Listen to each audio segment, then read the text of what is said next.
بسم الله الرحمن الرحيم الحمد لله رب العالمين وصلى الله وسلم وبارك على نبينا محمد وعلى آله وصحبه اجمعین اما بعد.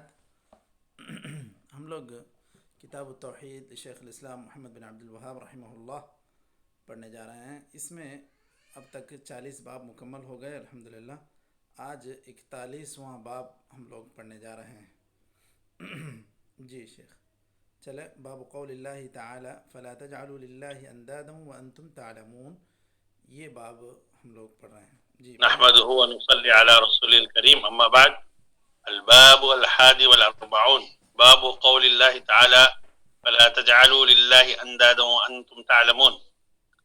قال ابن عباس رضي الله عنه في الآية: الأنداد هو الشرك أخفى من دبيب النمل على صفات سوداء في ظلمة الليل، وهو أن تقول والله وحياتك يا فلانة وحياتي، وتقول لولا كلبة هذا لأتانا اللصوص، ولولا البط في الدار لأتى اللصوص.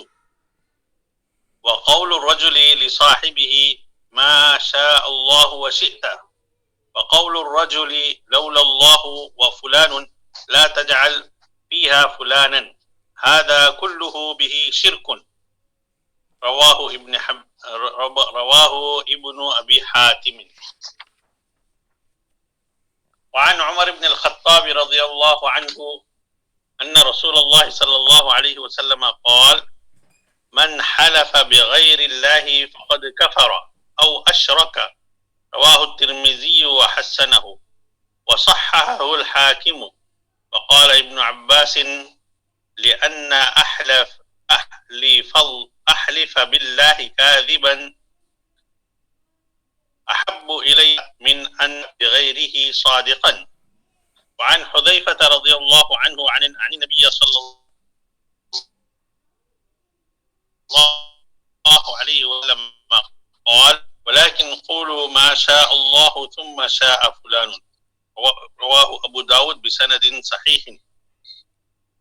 وجاء عن إبراهيم النخعي أنه يكره أن يقول الرجل أعوذ بالله وبك، ويجوز أن يقول بالله ثم بك.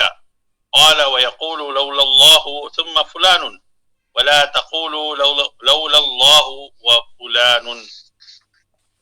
فيه مسائل: الأولى تفسير آية البقرة في الأنداد.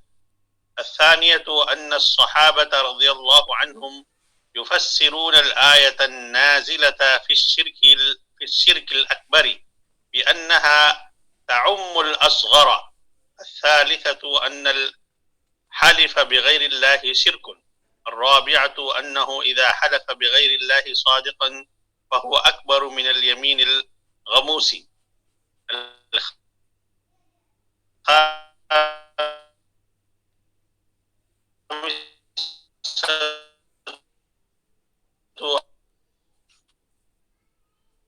یہ شیخ اور پڑھوں؟ ٹھیک ہے. یہ اصل میں بیچ میں کہیں کہیں آپ کی آواز رک رہی تھی. خیر ہم لوگ اگر اس کو مکمل پڑھ لیں گے تو اس کے بعد انشاءاللہ گنجائش رہے تو وہ اور اچھا باب بھی پڑھ لیتے ہیں. تو پہلے اس کو پڑھ لیتے ہیں، پھر انشاءاللہ گنجائش ہوگی تو اس کے بعد والا باب بھی ہم لوگ پڑھ لیں گے. چلیے. بسم اللہ الرحمن الرحیم. الحمد للہ رب العالمین وصلی اللہ وسلم وبارک علی نبینا محمد وعلی آلہ وصحبہ اجمعین اما بعد.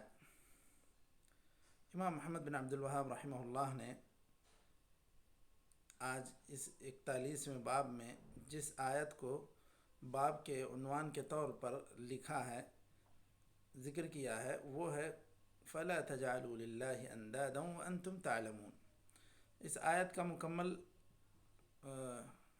حصہ تو یا ایھا الناس اعبدوا ربکم الذی خلقکم والذین من قبلکم لعلکم تتقون الذي جعل لكم الأرض فراشا والسماء بناء وأنزل من السماء ماء فأخرج به من الثمرات رزقا لكم فلا تجعلوا لله أندادا وأنتم تعلمون.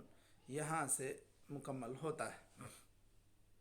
حضرت ابن عباس رضی اللہ عنہما نے اس آیت کی تفسیر میں یہ بات کہی: الانداد هو الشرک، ند کی جمع ہے انداد، ند کہتے ہیں المثیل، الشریک، انداد جمع ہے شرکا.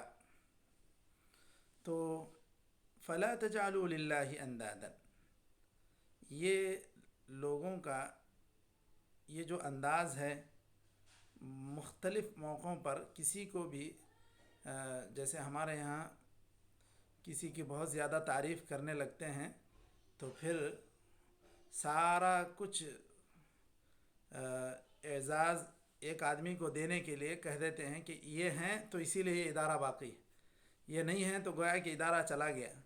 جبکہ یہ سارے کلمات ایسے ہیں کہ اللہ تعالیٰ کے فضل سے بہت سارے اللہ تعالیٰ نے اپنے فضل و کرم سے ساری چیزوں کو دوام بخشا، یا جب تک کسی بھی ادارے کو، کسی بھی کام کو، کسی انسان کو دوام اس کو دینا ہے، اس کو زندگی دینا ہے، اللہ تعالیٰ دیتا ہے. لیکن اللہ تعالیٰ اس دوران کسی کو ایک ذریعہ بناتا ہے کہ آپ اس کی مدد کریں. کوئی ڈوب رہا تھا، کسی نے ہاتھ پکڑ کر اس کو بچا لیا، تو اب وہ یہ سمجھے کہ مجھے بچانے والا یہی جو آدمی ہاتھ پکڑا ہے وہی ہے، تو پھر یہ سراسر یہ غلط ہے اور یہ اللہ کی ناشکری ہے. جس طرح ہم لوگوں نے یعرفون نعمت اللہ ثم ینکرونہا پڑھا تھا، یہاں ایسا ہے کہ لوگ اب غیر شعوری طور پر بہت سارے ایسے کلمات ادا کرتے ہیں. اب دیکھیں یہاں پر کچھ کلمات ایسے ہی انہوں نے ذکر کیے ہیں. حضرت ابن عباس رضی اللہ عنہما نے اس آیت کی تفسیر میں تو یہ ذکر کیا ہوا الشرک اخفى من دبیب النمل على صفات سوداء في ظلمة الليل. جب چونٹی چلتی ہے تو عموماً اگر کسی کے بدن پر بھی چڑھتی ہے تو بہت جلد احساس نہیں ہوتا، بہت دیر سے شاید احساس ہو جائے. پھر اگر پتھر پر چڑھ رہی ہے یا ایک چٹان پر چڑھ رہی ہے تو اتنی توجہ تو کسی کی بھی نہیں ہوتی.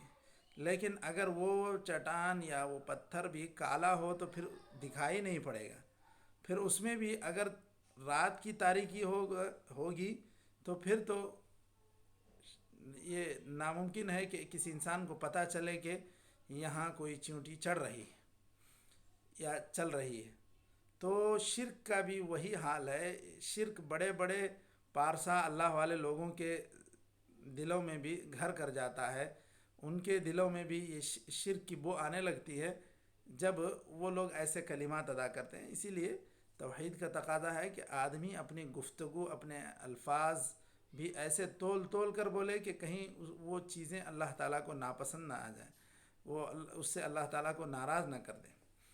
دیکھیے اب بسا اوقات انسان قسم کھاتا ہے تو قسم میں اللہ کی قسم کے ساتھ کسی اور کی قسم کو بھی ملا دیتا ہے. دیکھیے واللہ وحیاتک یا فلانہ، فلانہ عورت کو استعمال کرتے ہیں گولتا کے ساتھ یا تائے تانیث کے ساتھ، ورنہ صرف فلان کہیں گے تو ایک انسان، ایک عام آدمی کے لیے بات ہوتی ہے.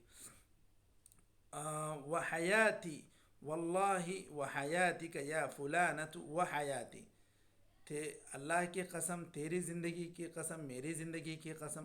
تو یہ اللہ تعالیٰ کے ساتھ بہت ساری چیزوں کو اس نے شریک کر دیا. ایک تو سامنے جو خاتون ہے اس کی زندگی کی قسم کھائی، پھر اس کے بعد اپنی زندگی کی قسم کھائی، ان سب کو اللہ تعالیٰ کی قسم کے ساتھ جوڑ دیا. تو یہ شرک ہو گیا. جبکہ صرف اگر اس کو قسم کھانی تھی تو واللہ کہہ کر اپنی بات آگے کہنی چاہیے تھی. لیکن واو جو قسم کے لیے آتا ہے اس کو وحیاتی کا اللہ کے علاوہ غیر اللہ میں یہ سامنے جو موجود انسان ہے اس کی بھی قسم، اس کی زندگی کی قسم کھا لی. وتقول، اور اسی طرح یہ جو الفاظ جو ادا کیے جاتے ہیں اس کے اندر شرک سرایت کر جاتا ہے، اس کے اندر شرک ہوتا ہے، جو حضرت ابن عباس رضی اللہ عنہما نے واضح کرتے ہوئے یہ کلمات بتلائے ہیں. لولا کلبۃ هذا لاتانا اللصوص، یہ اگر وہ کلب کی ہی تانیث ہے کلبہ، تو اگر یہ کتا نہ ہوتا یا کتی نہیں ہوتی تو چور اندر داخل ہو گئے ہوتے. تو اب یہ بتانے کے لیے کہ کتے نے آپ کو آگاہ کیا، تنبیہ کی، یہ ایک وجہ ہے کہ آپ اس میں بیدار ہو گئے. لیکن سارے کا سارا معاملہ بس کتے ہی کی وجہ سے ہوا تو یہ آپ کے دفع مضرت کے لیے یا آپ کے نقصان کے دور کرنے کے لیے آپ نے کتے کو ہی گویا کہ ایک سبب بیان کیا. یہ اللہ تعالیٰ کی نافرمانی ہے، یہ اللہ تعالیٰ کی ناشکری ہے کہ اللہ تعالیٰ نے آپ کے مال کی حفاظت کی تو آپ نے اس کا اعزاز یا اس کی وجہ کسی ایک جانور کو بتلا دیا. اسی طرح البط، بطتن کی جمع ہے، بط ہم لوگ بطخ کو کہتے ہیں. بطخ بھی اگر کہیں آواز کرتے رہیں، ان کی آواز سن کر کوئی چور اندر نہ آئے، اب آپ صبح یہ کہیں کہ بس یہ بطخ ہی ہمارے مال کی حفاظت کرتے ہیں، انہی کی وجہ سے ہمارا مال باقی ہے، تو یہ چیز بھی انسان کو شرک کے قریب لے جاتی ہے. وقول الرجل لصاحبه ما شاء اللہ وشئت، آدمی اپنے دوست سے کہتا ہے جو اللہ نے چاہا اور جو تم نے چاہا. ما شاء اللہ وشئت اگر کہہ دے تو گویا کہ اللہ کی مشیت کے ساتھ انسان نے کسی اور کی مشیت کو ملا دیا، تو یہ چیز شرک ہو جائے گی. وقول الرجل لولا اللہ وفلان، اگر اللہ نہ ہوتا اور فلاں آدمی نہ ہوتا تو پھر میرے ساتھ کچھ بہت زیادہ نقصان ہو گیا ہوتا. تو آدمی کو اللہ کے ساتھ اس نے ملا دیا. لا تجعل فیہا فلانا، اب کسی اور کو اس میں اللہ تعالیٰ کے ساتھ نہ ملاؤ. ھذا کلہ بہ شرک، سب کا سب اللہ تعالیٰ کے ساتھ یہ شرک ہے. اور اس طرح کہنا ما شاء اللہ وشئت، یا یہ کہنا کہ یہ سب ساری چیزوں کی حفاظت بس اسی بطخ کی وجہ سے ہوئی ہے یا اسی کتے کی وجہ سے ہوئی ہے، یہی ہمارے نقصان کو بچانے کا ذریعہ ہے، تو یہ ساری چیزیں اللہ تعالیٰ کے ساتھ شریک ٹھہرانے کے برابر ہوگی. کیونکہ آپ نے اللہ کی مشیت کو، اللہ تعالیٰ کی حفاظت کو، اس بطخ کی حفاظت کو سب ایک بنا دیا، آپ کے نقصان کی دوری کے لیے اسی کو سبب بنا دیا. اور یہ کہا ما شاء اللہ وشئت کہ جو تم چاہے وہ ہوگا، جو اللہ چاہے وہ ہوگا، تو مطلب ہے کہ تم دونوں کے چاہنے سے کوئی چیز ہو رہی ہے. جبکہ ما شاء اللہ وحدہ، جو اللہ چاہے گا بس وہی ہوگا. یہ انسان کی مشیت کا اس میں کوئی عمل دخل نہیں ہے، کوئی بھی چیز واقع ہوتی ہے تو. اچھا اسی طرح حضرت عمر بن خطاب رضی اللہ عنہما سے یہ روایت ہے کہ نبی کریم صلی اللہ علیہ وسلم نے فرمایا من حلف بغیر اللہ فقد کفر او اشرک. اور اس کے علاوہ جو شرک کے مظاہر ہیں، انسان کسی کے احترام میں بھی اگر کسی کی قسم کھا لیتا ہے تو یہ غیر اللہ کی قسم کھانا کفر ہے، شرک ہے. حضرت ابن مسعود رضی اللہ عنہ سے ایک اثر منقول ہے، ایک بات منقول ہے، وہ کہتے ہیں کہ میں اللہ کے علاوہ کسی اور کی قسم نہیں کھاؤں گا، نہ سچ میں نہ جھوٹ بات میں. اگر مجھے کبھی جھوٹی قسم کھانے کی نوبت آئے یا میں ضرورت محسوس کروں گا تو بھی میں اللہ کے نام کی ہی جھوٹی قسم کھا لوں گا. مثلا اگر کسی نے پوچھا کہ بھائی آپ کے پاس فلاں چیز ہے، قسم کھا کے وہ کہیں گے کہ نہیں میرے پاس وہ چیز نہیں، حالانکہ وہ چیز ان کے پاس ہے، لیکن یہ قسم بھی کھا رہے ہیں، جھوٹی قسم بھی کھا رہے ہیں، تو اللہ ہی کی کھانا پسند کریں گے. یہ حضرت ابن عباس حضرت ابن مسعود رضی اللہ عنہ کا کہنا. وہ اس لیے کہ غیر اللہ کی قسم کھانا شرک ہے. اب آدمی اگر جھوٹی قسم کھائے گا، اللہ کے نام کی قسم کھائے گا، تو جھوٹی قسم کھانا یہ شرک تو نہیں ہوگا. اللہ کے نام کی جھوٹی قسم کھانا یہ شرک نہیں ہوگا، لیکن غیر اللہ کے نام کی آپ سچ کھائیں قسم یا جھوٹ کھائیں، دونوں ہی صورتوں میں شرک ہے. تو اللہ تعالیٰ کے علاوہ کسی اور کے نام کی قسم نہ کھائی جائے، یہ سلف صالحین کے اندر اور صحابہ کرام کے اندر یہ بات کافی اہمیت رکھتی تھی. اسی لیے اس طرح کی بات انہوں نے کہی کہ ویسے وہ کبھی جھوٹی قسم کھاتے نہیں ہیں اور نہ ان کو کھانے کی ضرورت ہے، لیکن انہوں نے یہ بات ایک مثال کو سمجھانے کے لیے یہ کہی کہ ضرورت پڑے گی تو میں ایسا کروں گا کہ غیر اللہ کے نام کی قسم کبھی نہیں کھاؤں گا، جھوٹ میں بھی نہیں، سچ میں بھی نہیں کھاؤں گا. جو بھی قسم تو اللہ کے نام کی قسم کھاؤں گا. اسی طرح حضرت حذیفہ رضی اللہ عنہ سے ایک روایت ہے، نبی کریم صلی اللہ علیہ وسلم نے فرمایا لا تقولوا ما شاء اللہ وشاء فلان ولكن قولوا ما شاء اللہ ثم شاء فلان. اگر انسان کو کچھ بولنے کی ضرورت پڑتی ہے، بھائی اب کوئی چیز منظور کرنی ہے، ایک ادارے میں ایک مدیر کو کچھ اختیارات اللہ تعالیٰ نے دے رکھے ہیں، تو اب یہ کہیں کہ اگر مدیر چاہے تو سب کچھ ہو جائے گا، سب کچھ ہوگا، یہ کہنا غلط ہے۔ مدیر کے صرف چاہنے سے کوئی بات مکمل نہیں ہوگی جب تک اللہ نہ چاہے۔ اللہ تعالیٰ چاہے اور اللہ کی مشیت ہو، پھر اس انسان کی کوشش ہو اور اس انسان کا بھی ارادہ ہو تو یہ کام مکمل ہو سکتا ہے۔ تو آپ ثم کے لفظ کو استعمال کر کے کوئی بات کہہ سکتے ہیں۔ لا تقولوا ما شاء اللہ وشاء فلان، اللہ کی مشیت کے ساتھ دوسرے کی مشیت کو ملانا واو کے ذریعے سے، یہ اللہ کی شان، یہ شرک کرنے کے برابر ہے، کیونکہ آپ نے اللہ کی مشیت اور ایک انسان کی مشیت کو برابر قرار دیا۔ کیونکہ واو جو ہوتا ہے وہ تساوی کے لیے آتا ہے، جمع کے لیے آتا ہے، کہ فلاں آدمی آیا اور دوسرا آدمی بھی آیا۔ جاء زید و عمر کہتے ہیں تو زید بھی آیا، عمر بھی آیا، تو دونوں برابر ہو گئے۔ اور یہاں پر اگر آپ اللہ کی مشیت کو ایک انسان کی مشیت کو دونوں کو ملا دیتے ہیں تو گویا کہ آپ نے دونوں کو برابر کر دیا۔ یہی انداز ہیں، یہی اللہ تعالیٰ کے ساتھ شریک ٹھہرانے کی مثالیں ہیں۔ تو اسی لیے اللہ کے رسول صلی اللہ علیہ وسلم نے کہا لا تقولوا ما شاء اللہ وشاء فلان، ایسے مت کہو جو اللہ چاہے اور فلاں آدمی چاہے، بلکہ ایسے کہو جو اللہ چاہے پھر یہ آدمی چاہے۔ تو کیونکہ ثم جو آتا ہے وہ تراخی کے لیے آتا ہے، تاخیر سے، اس کے بعد، یعنی اس کا ان دونوں کا ایک ساتھ جوڑنا کوئی ضروری نہیں، یہ دونوں میں تساوی نہیں، ان دونوں میں برابری نہیں ہے، بلکہ اللہ تعالیٰ کی مشیت ہی مقدم ہے، وہ چاہے گا تو ہی ایسا ہوگا۔ پھر یہ انسان چاہے، آپ یہ کہہ سکتے ہیں ثم کے لفظ کے ذریعے سے۔ تو یہ بہت ہی اہم مسئلہ ہے۔ ایسے لوگ کوئی بات کہنا چاہتے ہیں تو سب ملا کے ایک ہی ساتھ کہہ دیتے ہیں، جو کچھ ہوگا اس ادارے میں تمہارے ہی وجہ سے ہوگا، تم چاہو تو ہوگا، نہیں چاہو گے تو نہیں ہوگا۔ یہ سب ایسے الفاظ، ایسے کلمات استعمال کرنا غلط۔ اسی طرح ابراہیم النخعی تابعین میں ایک بڑے اونچے تابعی ہیں، وہ کہتے ہیں یکرہ ان یقول الرجل اعوذ باللہ وبک، اللہ کی پناہ چاہتا ہوں اور تمہاری پناہ چاہتا ہوں۔ ویجوز ان یقول باللہ ثم بک، تمہاری پناہ چاہتا ہوں تو مطلب بیچ میں اللہ کے بعد وہ لفظ استعمال کرنے سے پہلے ثم کا استعمال اگر کر لے تو پھر یہ بات کہنا درست ہو جائے گی۔ اسی طرح جس طرح آپ صلی اللہ علیہ وسلم نے ثم شاء فلان کہا۔ وَيَقُولُ لَوْلَا اللَّهُ ثُمَّ فُلَانٌ وَلَا تَقُولُوا لَوْلَا اللَّهُ وَفُلَانٌ، ایسے نہیں کہنا چاہیے۔ اگر اللہ نہ ہوتا اور فلاں آدمی نہ ہوتا تو آج ایک بہت بڑی بات ہو گئی ہوتی، آج ایک بہت بڑا حادثہ ہو گیا ہوتا، بلکہ یہ کہنا چاہیے اگر اللہ نہ بچایا ہوتا، پھر فلاں آدمی کی کوشش نہ ہوتی تو پھر یہاں ایک بہت بڑا نقصان کا امکان تھا، ایسی بات۔ پھر کا لفظ لانا چاہیے، تعقیب کے لیے آتا ہے، تراخی کے لیے آتا ہے۔ یہاں پر ایک ان نصوص کو رکھ کر مؤلف رحمہ اللہ نے بعض مسائل کا استنباط کیا ہے۔ دیکھیے، سب سے پہلے تفسیر آیت البقرہ،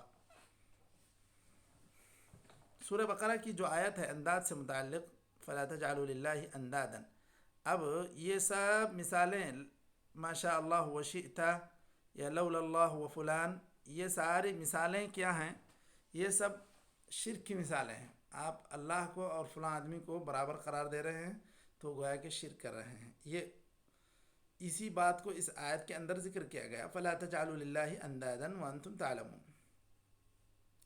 دوسری چیز، ان الصحابۃ یفسرون الآیۃ النازلۃ فی الشرک الاکبر بانها تعم الاصغر، صحابہ کرام جو تفسیر کیا کرتے تھے تو اگر کوئی آیت شرک کے بارے میں نازل ہوئی ہوتی، شرک اکبر کے بارے میں، تو اس کو استدلال کے طور پر شرک اصغر کے لیے بھی استعمال کرتے تھے۔ اب یوں ما شاء اللہ وشئت یہ کہنا، ما شاء اللہ وشئت یہ شرک اکبر نہیں ہے، ما شاء اللہ وشئت یہ کہنا یہ شرک اصغر ہے، یعنی جو آپ چاہیں اور جو اللہ چاہے، اگر کوئی آدمی ایسا کہتا ہے تو پھر یہ شرک اصغر ہے۔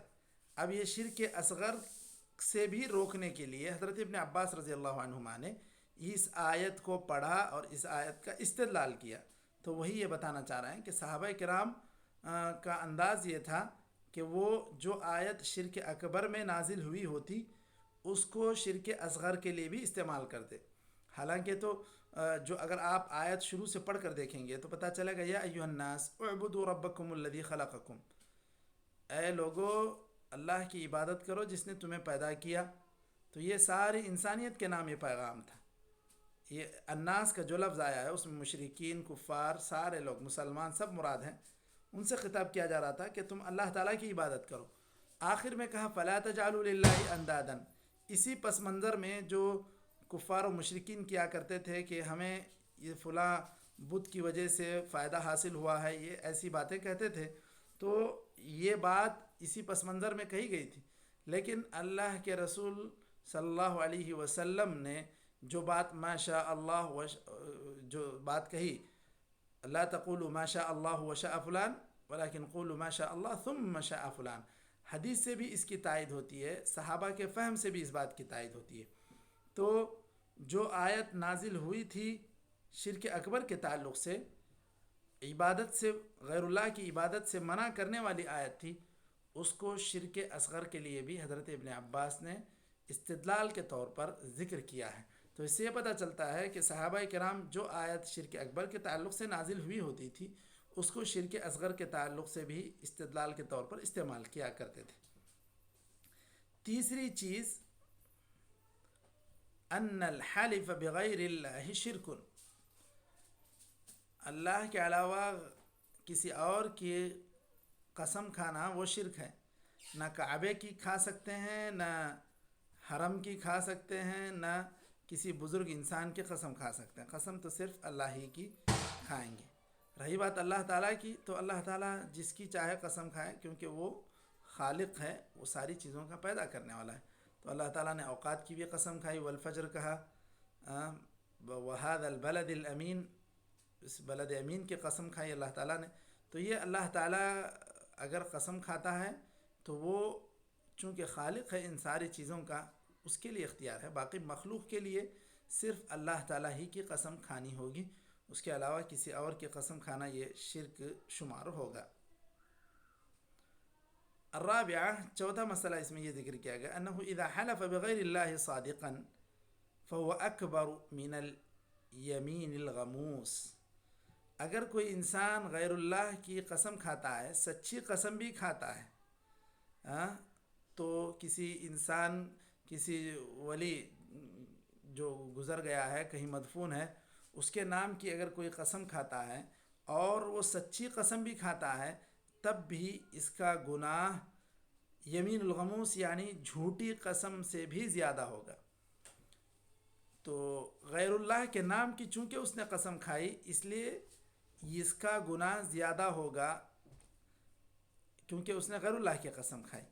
اگر وہ غیر اللہ کے نام کی قسم صحیح کھائے یا جھوٹ کھائے، دونوں ہی صورتوں میں یہ شرک ہوگا. اور اللہ کے نام کی قسم اگر کوئی انسان اللہ کے نام کی جھوٹی قسم کھاتا ہے تو پھر یہ الیمین الغموس ہے، یہ جھوٹی قسم ہے، اس کا گناہ شرک کے برابر نہیں ہے. تو الیمین الغموس یعنی جھوٹی قسم کھانا یہ چھوٹا گناہ ہے، غیر اللہ کے نام کی قسم کھانا یہ بڑا گناہ ہے کیونکہ وہ شرک ہے. اچھا، یہ فسق ہے اور وہ شرک ہے. پانچواں مسئلہ الفرق بین الواو و بین ثم فی اللفظ. اگر ایک انسان فرق کرنا چاہتا ہے واو کے ذریعے سے، یعنی کہ یہ آدمی نے کہ یہ اللہ تعالیٰ نے دیا، پھر اس کے بعد کسی اور انسان کا بھی اس کام میں ساتھ تھا، تعاون تھا، تو اس کو فرق کرنے کے لیے واو کا استعمال نہیں کرنا چاہیے بلکہ ثم کا استعمال کرنا چاہیے. ثم کہہ کر بھی وہ انسان اپنی بات کہہ سکتا ہے.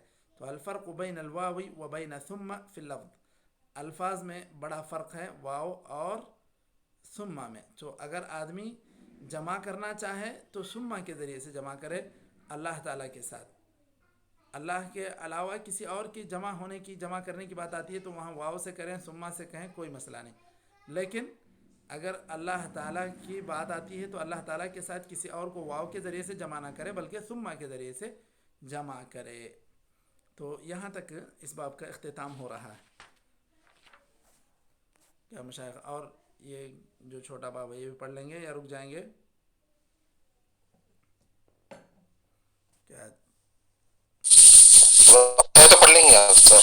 جی پڑھ لیں شیخ. نكتفي بهذا القدر.